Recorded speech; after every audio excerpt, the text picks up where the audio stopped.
What's going on, y'all? It's Jwalt. Right now, you're watching Stay on TV with Ashley Tiffany. Back to stats and making moves that really matter. They're like, Jebo, where you been? I've been dealing with mental health, my anxiety. Been like, had it, I've been tucked up in my shirt, and I've been trying to keep it cool. I tell her, I don't know if you ever leave. This 18-year-old is on the verge of becoming the music industry's newest powerhouse in hip-hop. Meet Jwalt. Why been already on, rapped on TV, I'm in my own lane. Don't call me no SoundCloud rapper, don't really care. Back to stats and making moves. I'm a rapper, songwriter, and poet. Man, I'd say Jwalt is a real, just true person. You know, I like to tell my truth in my music. Representing his hometown, Oakland, California, Jwalt continues to make a name for himself, opening up for some of hip-hop's iconic stars at the Oakland Arena, to dropping his debut album, Yours Truly. Jwalt proves he's here to stay. So what was the turning point in your life that you knew that you wanted to pursue music? Yeah, so definitely, I've always wanted to pursue music since I was a kid. You know, I've always been real creative. You know, I started off, playing the clarinet in second grade, and then I was, playing drums and playing guitar and playing piano, really just teaching myself. But the real turning point that I could realize that I could actually do something with my music and I can actually live off of it was probably after the Doomsday Cipher that I was on in Sway in the Morning. Came out the womb and I was ready to kill. And now I'm up in New York, I swear this shit's getting real. I told my parents, this device, am I ready? Give me a deal. Somebody go tell, call, I'm ready for Dreamville. I was 15 years old. I was part of the Doomsday Cipher. I was about Sway. And yeah, I went out to New York really for the first time, and I just experienced so much. And I was in that real just dope environment. It was a whole bunch of dope MCs and rappers, and I was at the YouTube headquarters in New York, and really just seeing that experience and really just be surrounded with just so much dope people, dope culture, and just hip hop. I was really wow, I could really do something with this, I could really just, this is what I want to do. Yeah, that's amazing. To get the support from Sway too at a young age. Yeah, He's from your town too. So he's from Oakland, yep. Yes, how did that make you feel?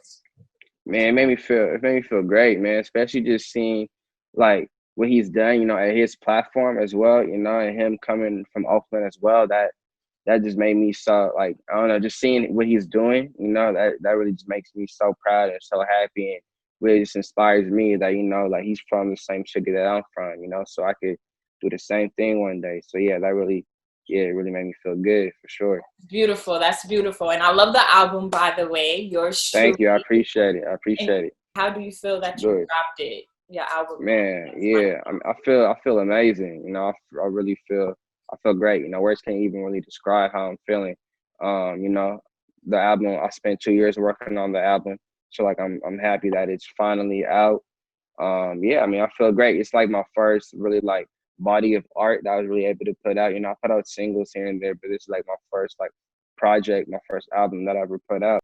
All the responses so far have been good, and just hearing people's feedback and hearing how some of my songs have made people feel, it's just it's an honor. It's exactly what I wanted. So yeah, I feel great.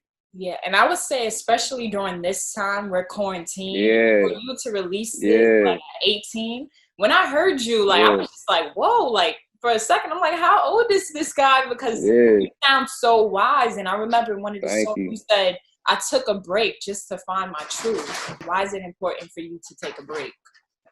Yeah, I think it's important to take a break because I feel so many artists, push themselves, they push themselves, and I feel when your body tells you that it's time to take a break, then you should really just listen to that, listen to yourself. And taking a break, it doesn't really have to mean you're stopping music. It's really just reflecting on yourself, doing some self-care and just doing what you need to stay healthy. And I feel taking a break, everyone needs to take a break sometimes, just really just find yourself again and really remember why you're doing it and your purpose and whatever you do, so yeah, that's why I think it's important to take a break. And what is your spiritual practice? And now I'm not talking about religion or anything, but what do you do to keep yourself centered and elevated? Yeah. Really, man, I work out, I exercise. That's something I've been doing a lot, especially since I've been on quarantine, and been in the house for so long, so that's something that I've been doing a lot. I meditate too. That's something I've been doing. Even like my little brother taught me like he put me on meditation, and he's 12 years old, you know. So like seeing him meditating and him doing that, and he was telling me, you know, like, you should start meditating. So I started doing that, and I really just started to feel more centered. Yeah, just going outside, you know, being around nature and stuff too. You know what I'm saying? So just really just being outside and exercising and playing basketball, you know, that's something that really just keeps me centered and keeps me, you know. So does your character change during hard times? I would say, I wouldn't say really changes, but like it definitely during hard times, it really just pushes me to go harder, you know, like when I'm feeling down or going through hard times, that really just pushes me to like, all right, let me work so I can get out of these hard times, and really just let me just do what I can, you know. So it really just pushes me to go harder, I would say, and really just kind of motivates me to keep on pushing, you know, especially during times like these. You know, we all stuck in the house and quarantine and everything. So that's something that really has pushed me, you know, just to stay motivated and stay writing and everything. Let's get back into the yours truly. Now you dedicated a freestyle to Nipsey Hussle on your project. Yeah. Did Nipsey's life and legacy affect you, and what lessons have you learned from him? Yeah, so you know, first of all, you know, rest in peace, you know, Nipsey Hussle. And yeah, I mean, Nipsey has always been one of my favorite artists, you know, especially because, you know, he's from the West Coast, and you know, he's from LA, and my pops is also from LA. And yeah, I mean, I've been listening to him since, you know, he was on the XXL freshman cypher.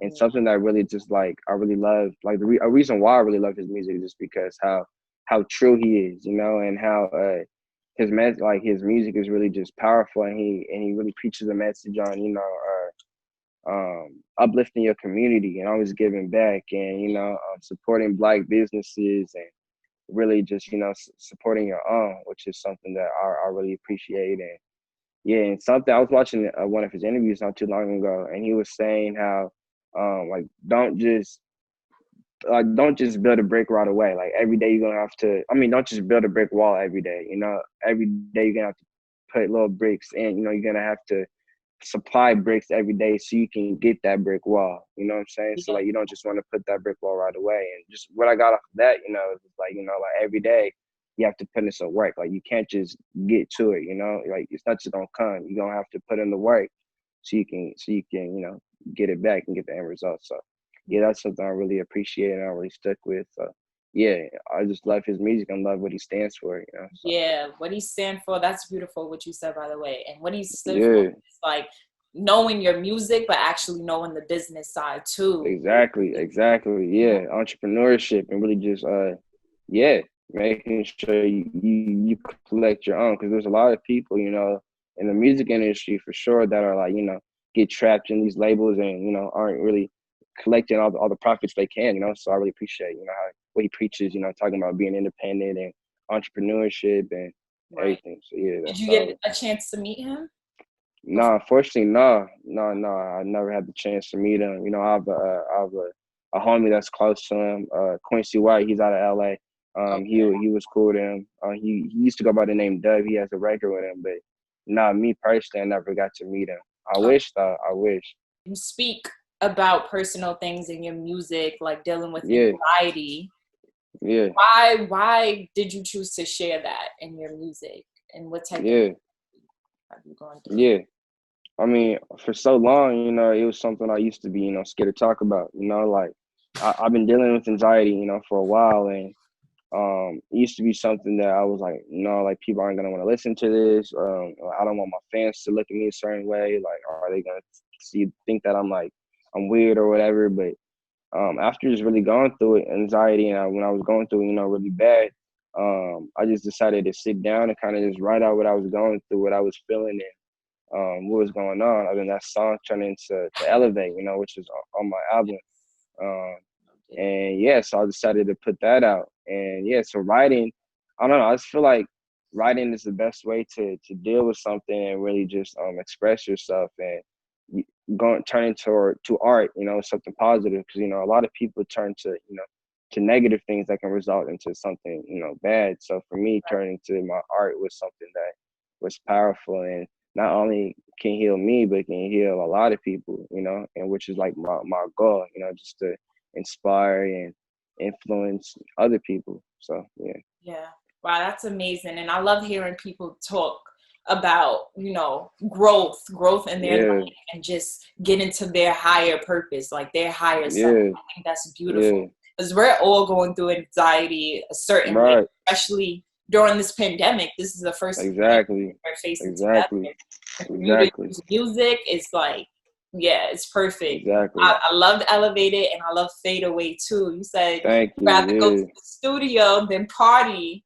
And I thought that was so interesting, because, you know, at 18, when I was 18, I was partying. I wasn't like really focused, but you're really driven. And I like that about you. I appreciate it. Thank you. Do you have a favorite song on the album? Yeah, man. Probably probably most definitely Elevate, you know, is my favorite song. I too like Fade Away. Man, I mean, yeah, probably just Elevate. Probably just Elevate is like my top. If I had to choose one, Elevate for sure is like my favorite song, just because of you know, the storyline in it, the meaning, and just how much that song impacted me, you know, and just how much that song helped me. And yes, probably Elevate. Okay. And what would you say is the biggest accomplishment to date in your career? Yeah, definitely performing at the Oakland Arena, opening up for Nas and Wu-Tang and Too Short. You know, that was big. You know, that was a huge accomplishment for me. Yeah, I shot a documentary. It's out now. I don't know if you've seen it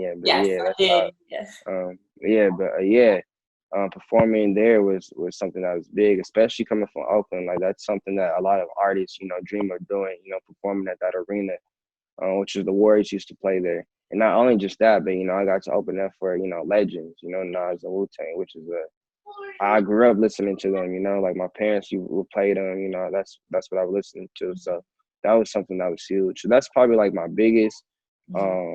Also just headlining. I headlined like my first show in my city not too long ago in October. And that was huge for me, just seeing my name on the billboard and just being able to rock for people who've been listening to me since I started. So that was something that was big too. Performing with all those legends, did they tell you anything, like give you advice? Clean. That's big. I talked to Raekwon from Wu-Tang for a while, and he was just like, you know, just keep on at it, you know, keep on working. Like, you here with us, you know, like you in this environment, you know, so that means something. So just keep on moving, keep on elevating, and you're gonna be there. So that's something that's amazing. Is it someone that you would hope to meet in the future that's in the industry? Like, who's your favorite person? Man, I love to meet Kendrick or J. Cole. I've always J. Cole and Kendrick, those are like my top two. You know, those are I feel like those are a lot of people's top two, but yeah, just for me, like, just I would love to meet them and love to work with them and really just have a conversation with them. Like, that'd be dope. Also, I love to meet Lauryn Hill. Like, Lauryn Hill is one of like my favorite, she's like probably my favorite artist of all time for sure. So just meeting Lauryn Hill would be epic. That'd be crazy. Now you have a great top 3 or 2. That's amazing right there. You know, not in my favorite top 5. So I can tell you're a lyrical rapper, and I mess with that. I think lyrics is so important, because especially what's going out right now, a lot of rappers doing it for clout, but you're actually saying something that could help someone. How does your parents feel about this? Like, you doing music, all the accomplishments that you've done so far? Yeah, no, my parents are really supportive. You know, they've been supporting me since I started. I mean, like, my pops, you know, he's my manager, and we have a good relationship, and he's been supporting me from the beginning. You know, my mom has always supported me and been to like all my shows, and my brothers support me and everything. So they really appreciate what I'm doing, and they support it. It's really been dope to have their support and really just have them right for me.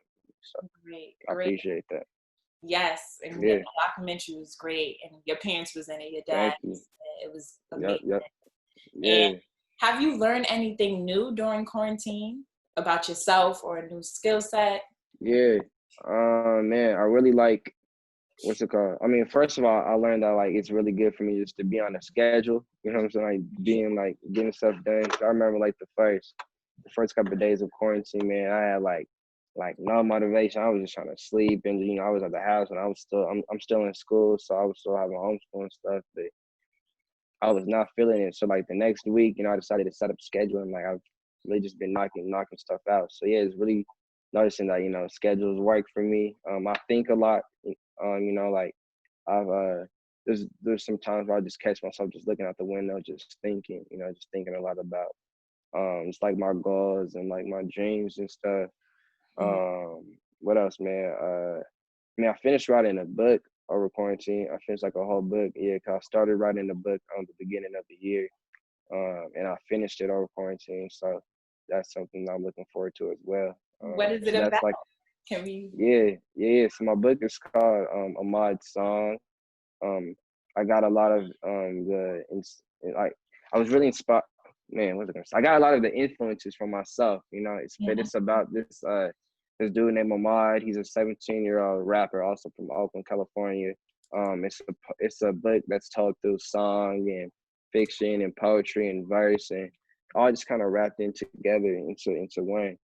And yeah, it kind of tells a story on his experience in the music industry, and he gets a big opportunity, and he decides on whether he wants to take it or not, and also deals with anxiety throughout it. So yeah, it's something that I'm really excited for people to read. You know, it's 'cause I've never wrote a book before, so this is like my first book. So I'm really excited to, you know, put it out and tap into other things and really just expand. Wow, you're doing it all at the age of It's fine. Yeah, at the age of yeah, 18, and I feel like yeah. I love that. You're really going to motivate people that's your age and older people, because this age Thank doesn't you. have a limit to it. Like if you want to do Exactly. something, I think you really should just put your mind to it and do it. So that's pretty Exactly. cool. I can't wait to hear about that. I can't wait to read the book and stuff like that. Definitely. And what are you looking forward to the most in the rest of 2020? Man, there's more music, you know, definitely putting out my book.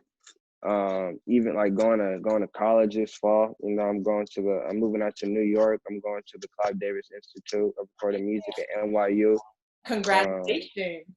Thank you. So yeah, really just working with people like me, you know, who are real down to music and love music and just real creative people. I'm looking forward to just working with people all over the world, you know, just making dope music.